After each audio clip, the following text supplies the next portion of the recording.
empezó a intentar seducir a esta chica, que en su día no sé si tenía 19 años, el 40. Eso me volvió a pasar al cabo de 3 meses con otra persona y además era menor. Cuando me dijeron que la custodia era del padre, fue durísimo. Mi hijo mayor explotó a llorar y yo diciéndole a mi hijo, no puedo hacer más por ti, ahora vas a tener que hacerlo tú por ti mismo. Se me escapan las lágrimas. Es muy duro, pero es así.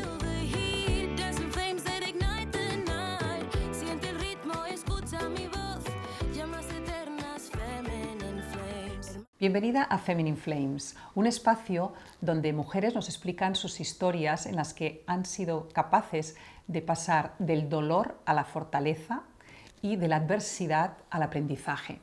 Hoy nos acompaña Laura Amorós, una mujer que es un ejemplo de valentía y de lucha. Ella ha tenido que pasar por situaciones muy complicadas para poder conseguir proteger a lo que más quiere, a sus hijos. Hoy ella va a ser un testimonio, nos va a abrir su corazón y nos va a explicar todo el proceso que ella ha vivido.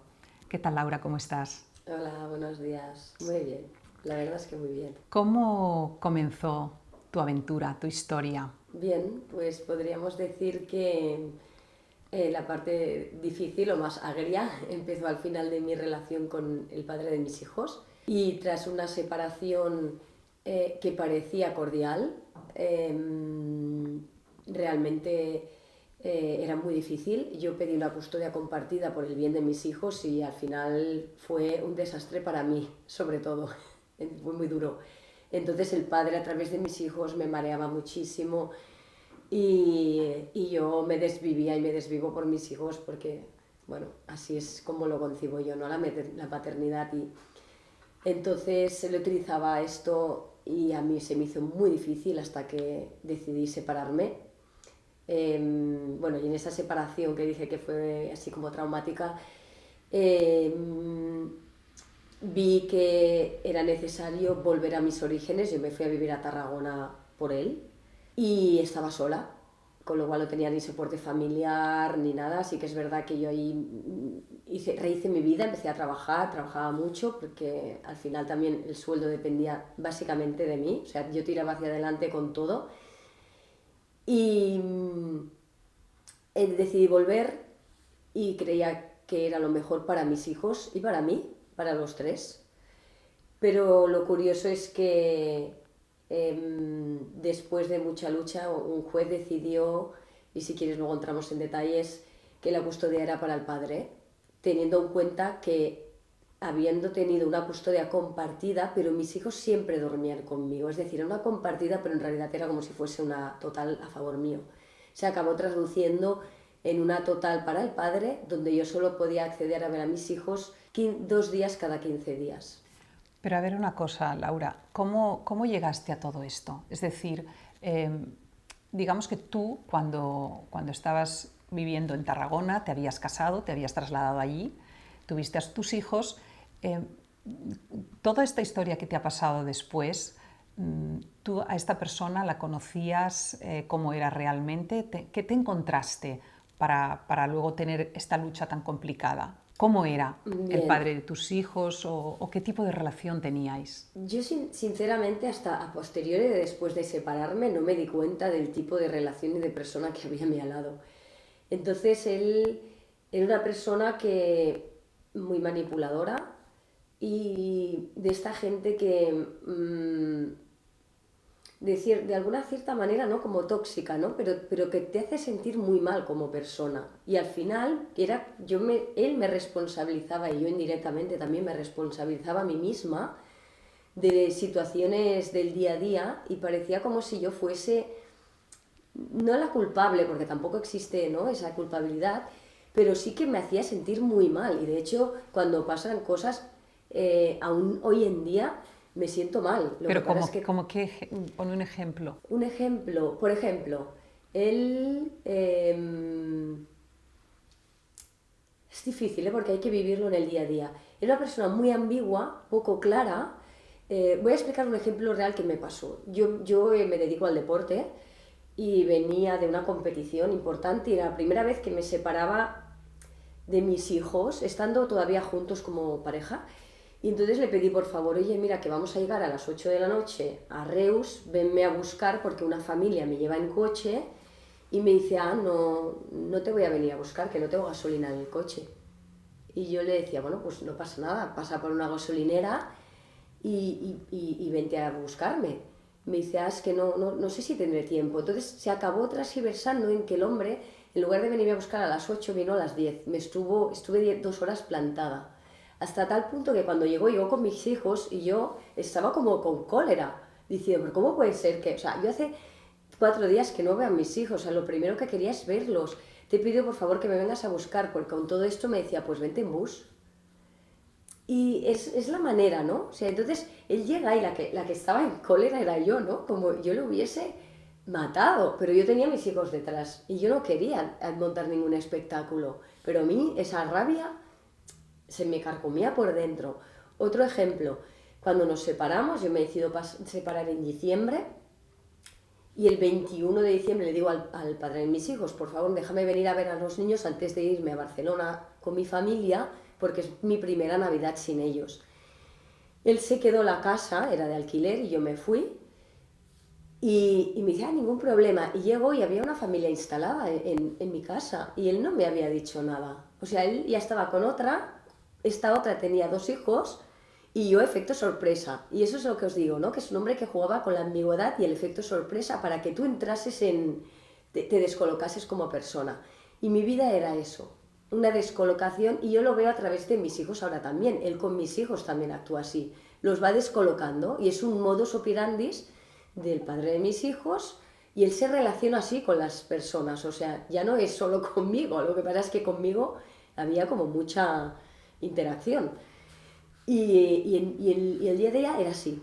¿Y en qué momento decidiste dejarlo? Que esa relación no iba bien. Yo llevaba 2 años que yo le decía a él, digo, algo pasa y no sé qué es. Y él me decía, eres tú, no sé, o sea, parecía que era yo, ¿no?, la que tenía una vez más el problema, y yo sabía, percibía que algo iba mal, pero no sabía el qué. Y el gran detonante fue cuando invité a una chica muy joven a mi casa, entrenadora también, de fuera, y monté como una concentración de sus niñas con mis niñas, y entonces la invité a mi casa a dormir. Y él empezó a intentar seducir a esta chica, que en su día no sé si tenía 19 años, el 40, y claro, cuando se lo dije a él, porque me lo dijo ella, él lo desmintió, pero me lo creí. Hasta tal punto que yo a la chica le dije, pero ¿cómo es posible que me dices esto? Entonces, eso me volvió a pasar al cabo de 3 meses con otra persona, y además era menor. Y la chica esta me dijo, mira, me estoy sintiendo muy incómoda porque el padre de tus hijos me ha escrito un mensaje diciéndome esto, y entonces allí dije, Laura... Bueno, en ese momento era si tu no marido. Era mi marido, tu marido... era mi marido. Si no lo has querido ver ahora ya, y allí es donde dije, se ha acabado. Y eso lo quiero decir para mujeres que les pueda pasar lo mismo que a mí. Cuando lo tuve muy claro, esa noche no pude dormir, y porque no sabía cómo decírselo, tenía miedo. ¿Cómo se lo digo? ¿Pero por qué tenías miedo? Yo ese día me di cuenta que le tenía miedo y no lo sabía. Pues porque al final eres una persona que a través de la manipulación te gira las cosas, te lías, tú mismo acabas que no sabes y entras a establecer una conversación que todo se gira, y tenías que estar como muy, muy centrado y con las cosas muy claras para que no consiguiese manipular tu discurso. ¿Crees que tú en aquella época eras como mentalmente más débil o emocionalmente más débil que él? ¿Te sentías así? Yo me sentía así, no creo que fuese así, me sentía así, porque no sabía que existía un perfil así. O sea, yo trato desde el amor a las relaciones. No cabe en mi cabeza, y menos con la persona que yo estaba, que no pueda ser correspondida de la misma manera, ¿no?, desde el amor. Y eso no era amor. ¿Y cuando lo dijiste, qué pasó? ¿Con ese miedo que tenías cuando lo enfrentaste? Me aconsejaron que se lo dijese en un espacio público. Mi sorpresa fue, para que veáis el perfil de persona, que cuando quedé con él en un espacio público se presentó con una mujer ¿sabes? Efecto también. Pero tú, o sea, él sabía que ibais a Él hablar. sabía que algo serio se estaba cuajando, O sea, porque yo sí o sí tenía que quedar ese día, esa hora, y además le dije iré rápido porque también me aconsejaron, ¿no? Corto, conciso y te vas. Entonces, antes de ir a buscar a los niños al colegio, quedé con él y se presentó con una mujer. Y entonces yo a la mujer le dije, lo siento, pero yo he venido a hablar con él. Tú aquí no pintas nada. Que resultó ser la mujer de después. O sea, su pareja. Sí. O sea, él se presentó ya con una mujer, pero él no te Sí. dijo estoy aquí con esta mujer. No, O sea, no, él cuando efecto llegó con esta sorpresa. mujer, ¿pero qué te dijo? Nada. O sea, él se presentó con ella. Sí, se presentó con ella. Sí. Entonces, bueno, Sí, sí. Entonces bueno, él entró en cólera máxima cuando se lo dije. Menos mal que estaba en un sitio público. Se lo dijo muy rápido, muy conciso, tenía el discurso muy preparado porque no quería que me manipulase, no quería que mentalmente interferiese en el discurso. De hecho, a posteriori de la separación ha sido muy difícil, ¿eh? He tenido que aprender a lidiar con un manipulador, narcisista, tóxico. Y eso se aprende.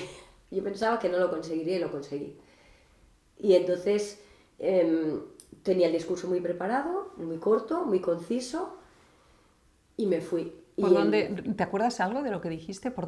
¿Cómo lo enfocaste? ¿Tan No preparado me que lo acuerdo, tenías? lo que tenía claro es que tenía que ser corto, claro, directo, e irme. Ese solo era el discurso. Y no escuchar sus... ¿Le dabas motivos No. en este discurso? No. No le dejé. De hecho, acto seguido él llamó a todo mi entorno, mis amistades. ¿Qué le pasa a Laura? No lo entiendo. Y empezó a llamar uno por uno. Sí. Y no paró, ¿eh? A mí me llamó, tuve como no sé cuántas llamadas perdidas. Y luego cuando, claro, me imagino que en algún momento tenías que realmente separarte, o sea, irte. ¿Cómo fue ese momento? Porque claro, también tenías que decirlo a los hijos. Bueno, también fue el muy duro. proceso? Él no me dejaba irme de casa. Él me decía, yo le decía, yo me quiero ir, quiero separarme, y entonces no sabría explicar cómo, porque ahora digo, ¿cómo puede ser, Laura, que no cogieses la puerta y te fueses, no? Pero, claro, yo sabía que había una legalidad, tú no te puedes ir a dejar los niños ahí. Y yo tenía que cerrarlo con él, pero no había manera, no podía. Hasta que unos amigos comunes le dijeron, déjala ir de una vez. Y entonces, a posteriori, si yo se dije en septiembre, en diciembre me iba. Que es por eso que os digo que yo me separé en diciembre, ¿no? Pues en diciembre me iba de casa. Él no se atrevía a decirle a nuestros hijos, no quería, o sea, era como que no lo sabía afrontar. Yo lo dije con toda naturalidad. ¿Lo dijiste tú sola? ¿Hablaste con ellos? Y él estaba presente, pero la que llevó la conversación fui yo. ¿Cómo lo tomaron tus hijos? Porque claro, los hijos a veces normalmente les cuesta muchísimo aceptar que sus padres se separen, ¿no? Y a veces lo que, como madre, ¿no? Yo me pongo ahora en tu lugar, como madre, a mí no me ha sucedido esto, ¿no? De tenerme que separar con hijos, pero ¿cómo se lo dices a ellos? ¿Cómo se lo explicas para que ellos lo entiendan? Yo con mis hijos siempre he tenido una relación muy transparente, ¿no? Como si te lo dijese a ti. Igual les dije, chicos, mirad, esta relación no funciona,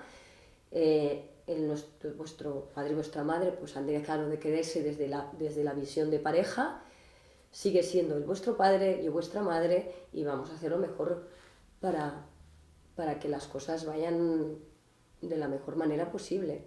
Y yo la sensación que he tenido es que ellos lo han entendido. De hecho, y esto también es una cosa que he aprendido después de separarme, nuestros hijos agradecen que sus padres sean felices. Y cuando unos hijos ven a sus padres sufrir, lo pasan mal. Y hay gente que no quiere separarse porque se cree que por los hijos no me voy a separar. Y eso es un error muy grave.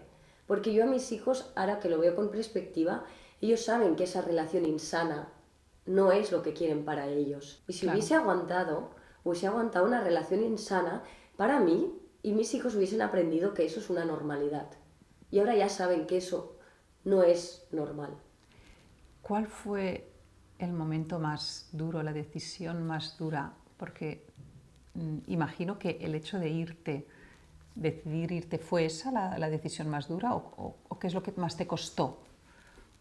Lo que más me costó fue decírselo primero y luego lo que más me costó es decidir volver a Barcelona, porque yo soy de Barcelona de toda la vida, y yo veía que allí me estaba consumiendo como persona, porque a posteriori, después de la separación, fue muy difícil.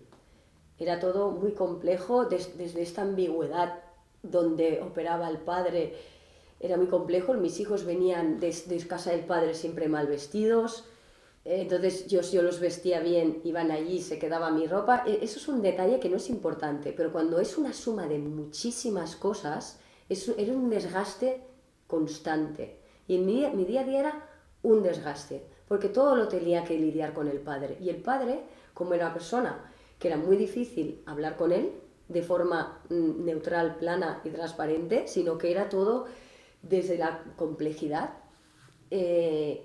al final yo acababa liadísima, mis hijos también.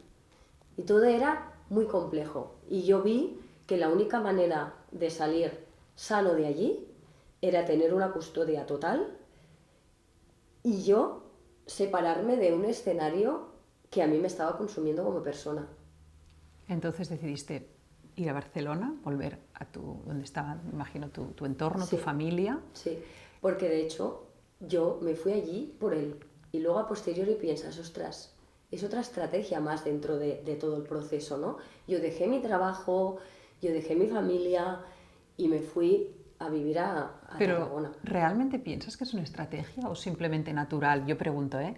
Que él, que era de allí, dijese, pues yo Él quiero no ir a era vivir allí. él es de aquí. Ah, era de aquí. Él es de aquí y su familia toda es de aquí. ¿Y entonces por qué decidió o quiso ir a vivir a Tarragona? Porque supuestamente le salió un trabajo y él dijo que allí él nunca tenía una estabilidad ni económica ni laboral y dijimos, bueno, pues vamos a priorizar tu trabajo allí.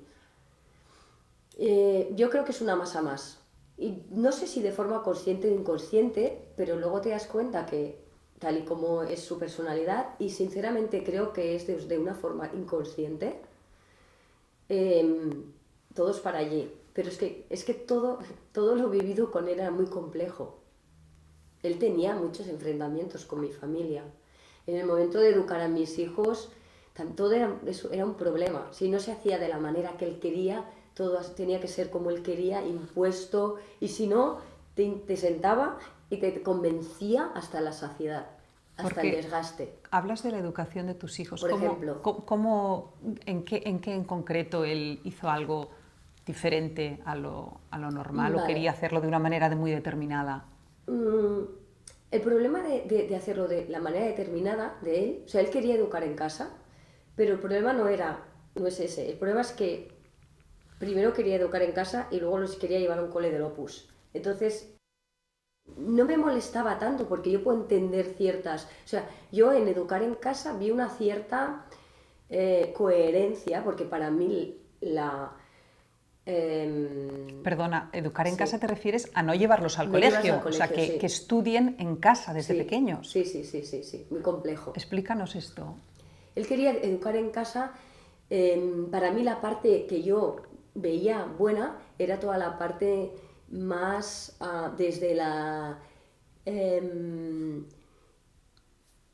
libertad del niño a crecer él y a experimentar él, y desde la inquietud personal, ¿no? O sea, yo sé que tengo un hijo que es más de ciencias y tengo otro hijo que es más de letras, pues el de ciencias potenciarle más esta parte y el de letras pues más la otra parte, ¿no? Esa es la parte positiva. Pero no era la real, porque mis hijos de los 0 a los 7 no fueron al colegio, pero él no estaba, el padre, presente. Esto por un lado. Y por el otro, tal y como lo hacía era más desde una doctrina, no desde el corazón, que como lo bebía yo. Hasta cierto punto que, por ejemplo, un día les decía que tenía que ser vegetarianos y al mes siguiente les daba hígado para desayunar. Entonces, para mí, el problema no era educar en casa, el problema era la contradicción. Y eso es lo que nos volvió en casa, locos. Me volvió loca a mí. Entonces, yo cuando empecé a ver eso, le dije, se ha acabado, nuestros hijos van a ir al colegio. Pero él, cuando yo estaba embarazada de mi primer hijo, me trajo una persona, me llevo a casa tan tranquila y me ve una persona en el sofá hablándome de educar en casa, pero sin algo que yo había pactado con él, sino te pongo aquí una persona y para que tú cambies tu visión de las cosas, ¿no? Como una imposición, Exacto. ¿no? Y el modus operandi era un poco este, o sea, él quiere algo, pues te lo voy a imponer, pero te lo impone desde la sorpresa, que no te lo ves venir. O sea, yo me encuentro un hombre en casa, yo, ¿quién es este? Y luego me dice, te he preparado una sorpresa. Y me lleva a una comunidad de gente que educa en casa. Que yo, estupendísimos todos, pero no era una cosa que yo había elegido embarazada. Y me sentí invadida y me sentí totalmente, invadida es la palabra y poco respetada. Porque al final no era una cosa, oye Laura, ¿qué te parece? Y he pensado en esto. No, es ¡pam! Te llevo ahí con los leones para que además tú te lo encuentres allí y no Claro. puedas ni reaccionar. Claro, sin saber qué hacer, ¿no? Y yo embarazada. Entonces, poca delicadeza. Pero es lo que te digo, que cuesta mucho decir esto delante de un juez. ¿Cómo lo explicas? Porque esto es un día a día. ¿Cómo explicas ahora esto, ahora lo del hígado, ahora no sé qué? Entonces, ¿cómo fue? Ahora ya has hablado del juez, la batalla legal. Es decir, tú te vas a Barcelona. Y claro, en el momento en que tú te vas a Barcelona, ¿qué pasa con los niños? Cuando decidiste irte a Barcelona, ¿cómo estaba vuestro divorcio? ¿Habíais ya llevado a un acuerdo? ¿Quién tenía la custodia? ¿Cómo lo habíais hecho y cómo cambió todo esto? Vale, en ese momento teníamos una custodia compartida. Como he dicho antes, mis hijos siempre dormían conmigo. Como yo trabajaba como una loca, porque alguien de los dos tenía que tirar hacia adelante a la familia, y en ese caso la estabilidad económica la tenía yo, y yo llegaba a casa a las 9 de la noche, entonces de las 5 de la tarde a las 9 los tenía el padre, y los niños siempre dormían conmigo, y luego yo los llevaba al cole, al mediodía que comían conmigo, y yo digamos que estaba en ese impaso de por las mañanas y mediodías, siempre estaban conmigo, y de 5 a 9 con el padre. Decido irme, pasó el COVID, fue una oportunidad también laboral, me salió aquí trabajo en la universidad de profesora, también me salió trabajo en el mundo del deporte, en la federación, que yo ya había dejado todo este campo de la federación y había estado vinculada anteriormente. Mi club de Tarragona había entrado en ERTE y yo dije, ahora es mi oportunidad, y dije a nivel legal que necesitaba un cambio porque el COVID pues era lo que había hecho, a nivel laboral nos había perjudicado. Independientemente tenía toda la familia, mis hijos han nacido y vivido aquí en Barcelona, y volvíamos a nuestro lugar de origen. Y el juez sorprendentemente dijo que o sea, yo pedía una custodia total con ese traslado, ¿no? Y el juez dijo que no, que la custodia era compartida, pero que los niños iban a Tarragona al colegio, pero que no era bien en Tarragona, estaba como más lejos, a 2 horas de aquí. ¿Desde aquí? De aquí. Y la fiscal dijo, y tus hijos los dejas en acogida a las 8 de la mañana, mis hijos iban a una escuela rural, no existía acogida, yo entraba a la universidad a las 9, o sea, para mí fue como, ¿y ahora qué hago? Y entonces, imaginaros unos niños que según sentencia se van a las 5 de la mañana de Barcelona, van al colegio, se pasan el día allí, y el padre supuestamente los recoge a las 5 y a las 9 los tiene que dejar aquí de la noche. Era inviable. Entonces yo recurrí y al padre intenté negociar. Le digo, mira, tú te los quedas de lunes a jueves y yo me los quedo de jueves a domingo. Y no, los niños, yo quiero disfrutar de ellos el fin de semana. Esa era la respuesta, ¿no? Porque respuesta políticamente correcta, judicialmente, la era. Pero la realidad era, no te lo voy a poner fácil porque te voy a fastidiar a través de nuestros hijos. Y cuando llegó el Supremo, dijo que como los niños iban al colegio allí y que estaban allí más arraigados, que la custodia era del padre. Es lo que suelen decir habitualmente. Sí, lo que pasa es que, claro, era así, pero no, porque mis chicos habían nacido y vivido aquí, tenían toda la familia aquí, la familia de él también estaba aquí. Porque ¿con qué años se fueron a Tarragona? Estuvimos desde el 2000... ¿Pero qué años tenían ellos, Ellos refiero? tenían dos más o menos, te lo digo a ojo. No, miento, 3 y 6, una cosa así. Claro, pero yo entiendo que la justicia suele amparar a que se queden en donde están, ¿no? No digo que sea Sí, correcto, lo que pero pasa es claro, que ahí es donde yo le depende. decía al juez, digo, mira, una reflexión que yo hago y la lanzo también, ¿no? Porque al final la vida evoluciona mucho y ahora las parejas se separan y es otro mundo, no es el mundo de antes. ¿Qué es mejor, separarte de la madre o separarte de tus amigos? Eso se lo dije yo a un juez y le pregunté, ¿y usted, señor juez, cuánta gente conoce de primaria? Porque yo no conozco a nadie. Yo no tengo ninguna amistad de primaria, ¿no? Entonces hay que tener un poco una visión real de lo mejor para el niño y teniendo en cuenta pues que mis hijos siempre habían estado durmiendo conmigo y había sido una custodia y que no estábamos hablando de edades aún tempranas, ¿no? Que es muy fácil arraigarse. Y es que además, es que hoy en día si todos viajamos mucho, no sé, para mí el arraigo es la coletilla legal para aferrarte a algo, pero no es la realidad. O sea, que para ti el arraigo es más el arraigo con Con la la madre familia, o con el claro. padre, con quien realmente se sientan más cercanos. Entonces, ¿qué ocurrió con el tema legal? Porque ha sido un poco odisea hasta conseguir tener la custodia de tus hijos, ¿no? Sí. ¿Cómo fue el tema? Porque ¿qué te iban diciendo? ¿No? ¿No? ¿Cada vez? Bueno, cuando me dijeron que la custodia era del padre, fue durísimo. Mi hijo mayor explotó a llorar, no entendía nada. Explícales esto a tus hijos también, ¿no? Que el mundo es justo y me está pasando todo esto y bueno, y yo creo que nos tuvimos que recomponer, tanto mis hijos como yo. Eso por un lado. Luego por el otro, se me ha ido porque me ha venido como la emoción. Me ha salido una cosa así como de emoción y se me ha ido lo que te quería decir. Pero es verdad que a nivel judicial tú tienes un tiempo, no puedes pedir la custodia, o sea, no te dicen ahora la custodia es del padre, tiene que haber un tiempo para decir que eso no funciona. Tú no puedes decir en enero me da la custodia y en febrero me quejo y digo que me la den a mí, ¿vale? Esto también es una cosa que he entendido. Independientemente, el sistema judicial va muy lento. En todo este proceso, al principio mis hijos eran muy pequeños y tú le preguntabas, ¿estás bien con mamá? Sí, ¿estás bien con papá? Sí. Claro, es un discurso corto para el tipo de relación que teníamos todos a nivel familiar. Porque yo no te puedo decir que nos pegue, pero sí que te puedo decir que nos mareaba a todos, a mis hijos incluidos. Entonces, ¿cómo lo demuestras esto? Es muy difícil de demostrar. ¿Y cómo lo demostraste? ¿Cómo fue? Pues Porque, empoderando a mis hijos, por un lado, haciendo saber a todo mi entorno, y aún así fue muy difícil, porque como el padre es tan conflictivo, la gente no quería saber nada.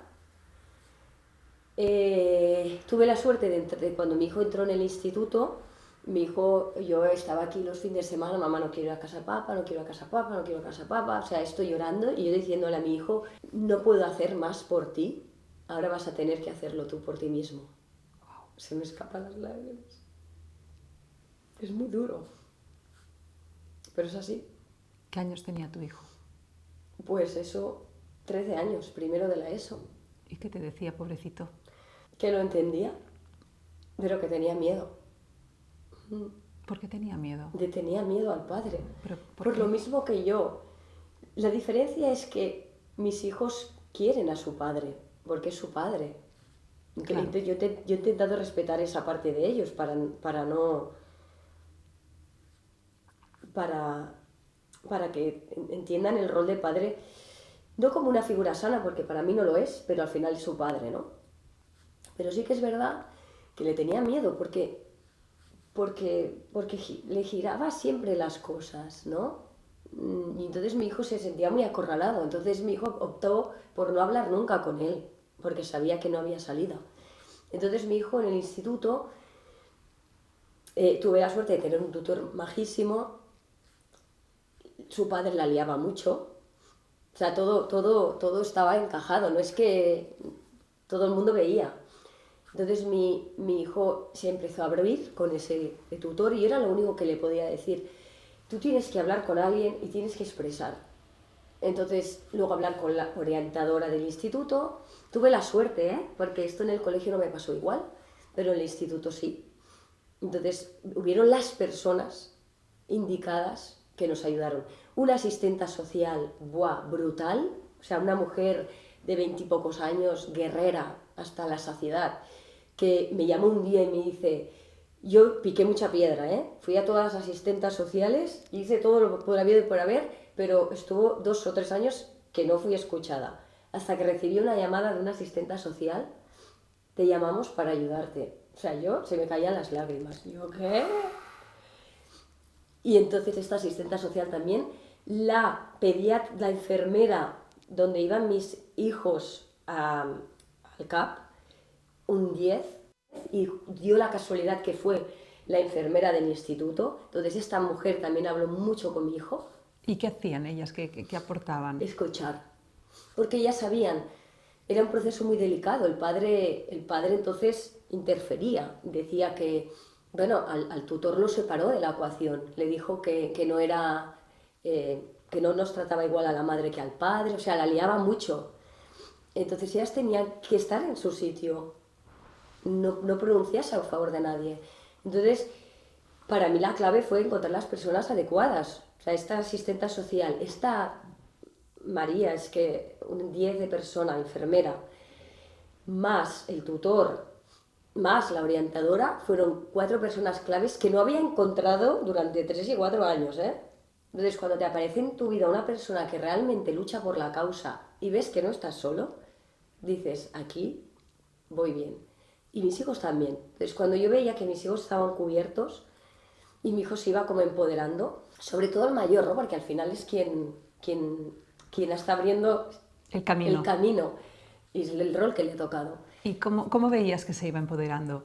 Hablando, expresándolo. ¿Volviste otra vez Hice caso a la abogada, me dice, te tienes que esperar. Yo los perité a mis hijos para ver cómo estaban, yo no les quitaba ojo, yo me asesoraba mucho cómo puedo tratar esta situación con mis hijos, cómo les puedo ayudar. Me preocupé mucho de estar yo bien.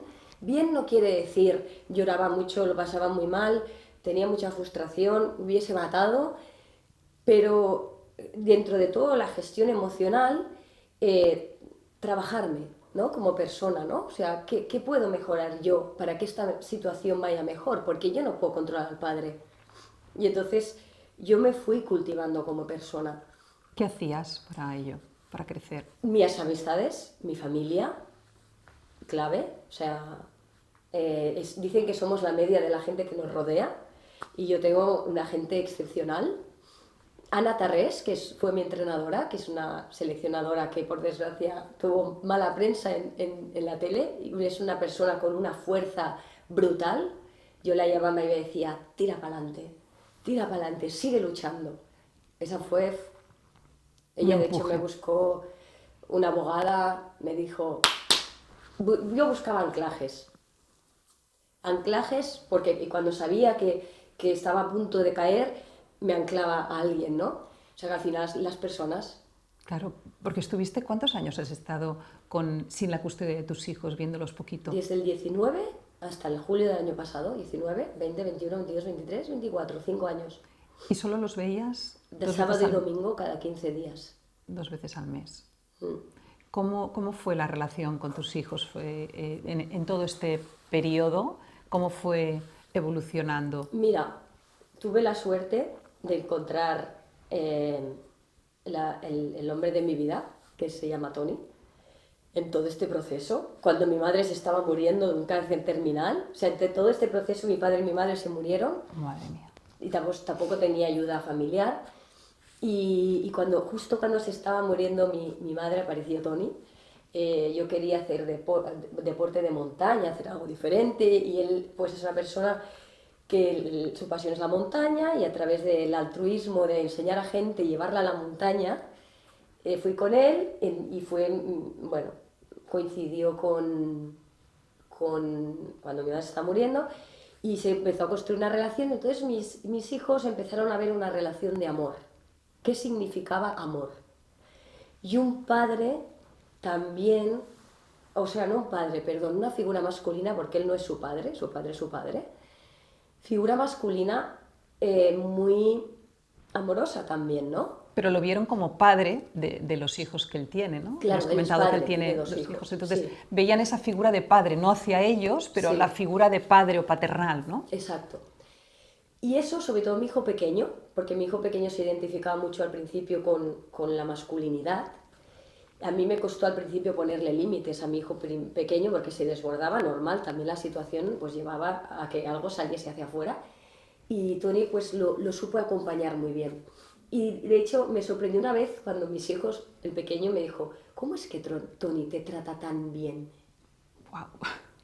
Y ahí dije, ostras, qué fuerte. Y por eso decidimos casarnos. Porque yo quería que mis hijos viesen que existe la posibilidad, ¿no?, de vivir en familia desde el amor, no desde aquella toxicidad. Y de hecho, yo cuando me casé, mis hijos, los hijos de Tony también, pero en mi caso, claro, mi relación era más turbulenta, ¿no? Por suerte Tony con la madre de sus hijos tiene muy buena relación y las relaciones, pues estar separado y van muy bien, pero yo venía de un histórico muy difícil. Pues pletóricos en la boda, estuvieron mis hijos, y desde ese momento ellos pensaron, familia, ya está, ¿no? Y es el concepto que te decía yo, ¿no? Para mí la familia es muy importante, para unos niños también. Entonces, realmente, yo siempre de joven decía que me encantaba, ¿no?, vivir en familia. Tengo 4 hermanos y yo quería que mis hijos viviesen eso. Y al no dárselo, era como, ¿cómo puede ser? ¿No? He tenido una familia muy desestructurada al principio. Y ahora, pues bueno, se ha desencadenado en todo es posible. Todo es posible. Lo que pasa es que yo he tenido que pasar un proceso, mis hijos también, de crecimiento. Porque sin haber vivido lo que he vivido, no hubiese construido una relación sana. Porque seguramente yo no sabía, no había detectado al padre de mis hijos. Ahora has Y aprendido. ahora yo ya sé, con las relaciones humanas hay que saber oler y escoger, ¿no? Y hay a veces que como mujer tienes prisa en tener hijos y construir y de la edad biológica. Y entonces, bueno, yo creo que sin querer fue como muy rápido todo y visto ahora desde la perspectiva, claro que con experiencia uno puede decidir mejor, ¿no? Pero sí, he tenido que aprender lo que significa una relación no modélica, ¿no? ¿Ese ha sido el mayor aprendizaje Para que mí has sí. tenido? El mayor, no el mejor, pero sí que el que me ha aportado más. ¿Y eso lo usas de qué modo en tu vida? Porque en tu trabajo me comentabas que tú eres entrenadora. ¿Nos explicas un poquito qué es lo que haces y Sí, por qué has puesto ahí el agua como elemento sí. importante en tu vida? Explícanos un poquito. Pues mira, he sido toda la vida entrenadora de natación artística, también fui deportista. Me encanta la educación, también doy clases, soy profesora, como os dije, hice de profesora en la universidad y ahora aparte de esto doy clases de módulos del deporte. Y para mí formar personas va más allá de enseñar el deporte en sí, ¿no? Y claro, he estado toda la vida vinculada a mi hermana también, mi madre también, al mundo del agua, y por eso tengo el agua aquí. El agua también me hace referencia a mi persona, yo me considero una persona muy transparente. Y el agua es parte de mi vida, porque me dedico a la natación artística, que es en una piscina, y he estado toda la vida vinculada a la piscina.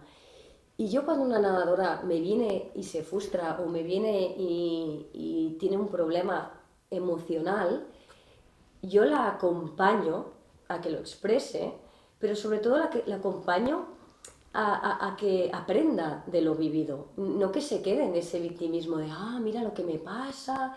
Y yo le digo, sí, es que la vida es dura la vida.